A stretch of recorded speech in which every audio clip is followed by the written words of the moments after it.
out there. Again, this is January 24th, 2015, the morning of in Northern California. And I had a few things on my mind today. And one of them was this idea that, you know, I've been curious why I really like Mr. Alex Jones, the radio talk show host that's so famous out of Austin, Texas. And, you know, I stumbled upon this years ago, but I never really gave it much thought. And my dad was wondering, you know, what I liked so much about Alex Jones, because I would occasionally forward him a video I thought he would find interesting. So I know he got a taste of Alex's style. And I think he liked him. And I think he probably didn't even know why he liked him, because I think that my dad considered himself quite a bit different. I'd say my dad considered himself a staunch liberal and very possibly kind of an establishmentarian socialist. But he was also a radical, and he really knew how to speak out against the system. He developed a deep hatred for the Republican Party because he thought they were involved in the JFK assassination and the Martin Luther King Jr. assassination. And back in the mid-60s, he wrote a book entitled Apple Pie, and it was a satire on the United States government. My dad was kind of a John Wayne type. He stood about 6'2", strong as an ox. He was a boxer in the Marine Corps, and he had a tough childhood, a lot of adversity. When he was 8 years old, his mother died in childbirth after successfully giving birth to his little sister, Kay, and his brother, Daniel, his older brother, Daniel, and himself. He was a middle child. And at 16, it was so rough at home that he stole his brother's ID and went into the Merchant Marines at that time. And then he went from the Merchant Marines right into the Marine Corps. I guess it was an easy transition for him. But, you know, my dad at one point in his life, I know he could have gone either way on the conservative, liberal, you know, spectrum, socialist, capitalist spectrum. And these things, I'd like to put all these terms in quotation marks because they're subject to each person's individual interpretation. And in order to have a productive conversation, you've got to first of all have a meeting of the minds as to the precise definition we're talking about. But anyhow, I know he took the whole family to the Catholic Church when we were very young. I think my mother had some introduction to the Catholic faith. On my dad's side too, actually, I think his brother-in-law that married his sister Kay was Catholic, so they were Catholic. So I know some very nice Catholic people, and I've got nothing against the faith. Now, you know, the whole idea of worshiping the Pope or exalting this man is a whole nother story. And, you know, the Pope, I believe, is the Antichrist, and the Antichrist does not mean against Christ necessarily. That the word anti has devolved into meaning against and opposed to. But originally, the original meaning, if you want to understand the Bible, for example, you have to go back to the original meaning, which was simply a substitute or a stand-in. And then you can see it looks worlds different. So it's so important to have an understanding of what we're talking about whenever you have a conversation with anybody about contentious issues particularly. But back to why I like Alex Jones. And I saw a lot of my dad in Alex. And I told my dad that, you know, and what it was the passion. It was the willingness to be bold and courageous and just be true to yourself and speak out against injustice wherever you believed it was. And this is something that I would really like us to focus on because, you know, Alex Jones recently had an interview with this Bill Ayers, who I've heard him talk about for many years now, and with a lot of disdain. he's spoken about the man, because he thinks that he's a liberal progressive, that's socialist, a communist probably, and that he committed violent acts against law enforcement. And it was a very fascinating interview. And I was really astonished to see Alex being a gentleman, well-mannered. And I was really surprised to see Bill Ayers be able to, at least to some degree, he stood up to Alex, and he refuted some of the what he conceived or perceived as misconceptions. And Bill Ayers tried to find some commonality, and I think that was good. Though some people, I read some of the comments on the YouTube video where I watched the interview, and they were mad at Alex for not, nailing him to the cross, and tearing him a new one and all this. And I just don't see it. I really think that conservatives, liberals, hardcore capitalists and devout socialists, we all have to understand that, we want a common touchstone, so to speak. We want to be able to say, wait a minute, look, is there a common denominator? And I say, yes, there is. And I say that common denominator is a thing called believing in simple justice. And a lot of that involves economics. This is what the whole political debate is. It's about how does a nation spend its wealth. All the nations collect taxes from the public, and then they spend that money. They relegate them. They do this with it, that with it, and decide where it goes.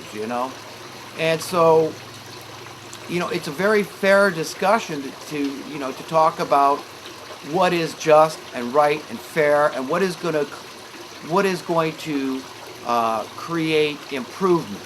Let's say, progress, I guess, is another term, but we want to solve our problems. I think the common denominator then is whether or not you're an egalitarian.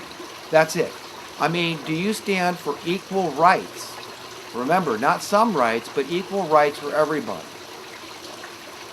What is your view on elitism, right? Because egalitarianism and elitism do not jive. They are diametrically opposed. You cannot harbor a little elitism in your heart. You cannot say that any one man is any more important than another. We need to, above all, I believe, see things through divine eyes. We have to understand that God is the source for every single good thing. Everything. Everything that is good within us. Whether we love our fellow man, whether we care, whether we're noble, whether we're humble, whether we're honorable, whether we're just and merciful, whether we are benevolent and generous. And I could go on and on. In fact, I've written some of these qualities down, and I think I will actually recite, because the list gets very lengthy. So to continue with this list of good qualities, characteristics, and attributes that we can all embrace and should embrace and cultivate within our hearts, I'll continue to name a few, okay? A few more. Do we have honor? Do we embrace honor and dignity, respect, and kindness, gentleness, lovingness, intelligence, wisdom? Are we merciful? Are we forgiving? Are we compassionate? Do we embrace joy? Are we peace lovers? Are we peacemakers? Are we peaceful? Do we want peace? Are we trustworthy? Do we have integrity? Strength is a good quality. Power and glory. You can understand, this is just a few of the good qualities and characteristics that we get from God. And we don't want to walk through life thinking that we know more than God. And we always have to honor God for putting good qualities, characteristics, and attributes into our hearts and minds and our spirits and our souls, and to make us to want to be good and proper reflections of His goodness. Okay? This is what we want. We have to really step back from this entire paradigm, this quote, reality that we're all born into, and understand just how profoundly and how roundly we are immersed in evil from birth. We're immersed into a reality that's been inflicted upon us by a gaggle of merciless thugs. We fundamentally have to all understand that. I don't care what your political bent is, okay, whether it's socialist or capitalist or, conservative, liberal, Democrat, Republican, there is commonality there. And that is whether you are for real. Do you really seek the truth, the whole truth, and nothing but the truth? Are you willing to say, God, help me to see through your eyes? How would you believe about this particular subject right here? What opinion would you have me form about this thing? Am I wrong? Do I need to tweak my opinion to make it in line with you and to please you above all else and to honor you properly? To put down my false pride and say, look, I'm wrong sometimes. That's a fact. I am deceivable. Somebody can lie to me and deceive me. I mean, Alex Jones could be a deceiver. My dad could have been a deceiver, but I don't think so. See, I like both men because they're passionate. They really seem to believe, or at least they've got me convinced, that they really believe what they preach, what they teach, what they expound. And, so I respect both men greatly and admire them for that. And, I don't want to condemn anybody for any reason, or anything. But, in life, sometimes you've got to correct people that you really admire. And you're doing it as a friend, as a favor.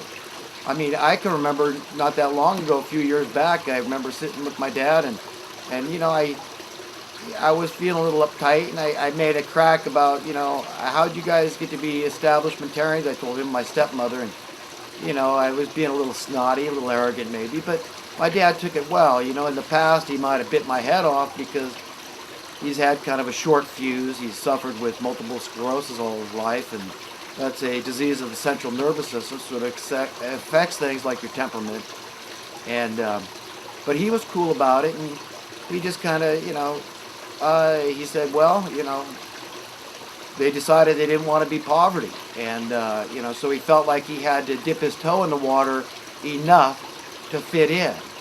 And I see that in Alex Jones, too. I say, well, Alex, you complain about taxes all the time. I've left comments on the site, well, stop paying your damn taxes. Don't conform. If you do, if you support something you don't believe in, then you're complicit. It's that simple. But, he'll retort, well, I pick your fights and all this. Well, yeah, I get the whole thing. I really do, and it's messed up. And I think we all need to object to where we feel the oppression in our own lives. And to me, the way to identify that is where the lion's share of your income goes. So we all have to really step back and say, well, where does it go? And for most people, it goes to paying debt. And for the states of our nation, that's where, it's debt maintenance. That's all they're paying now. And if the lenders have their way, we'll be paying this debt in perpetuity. You understand?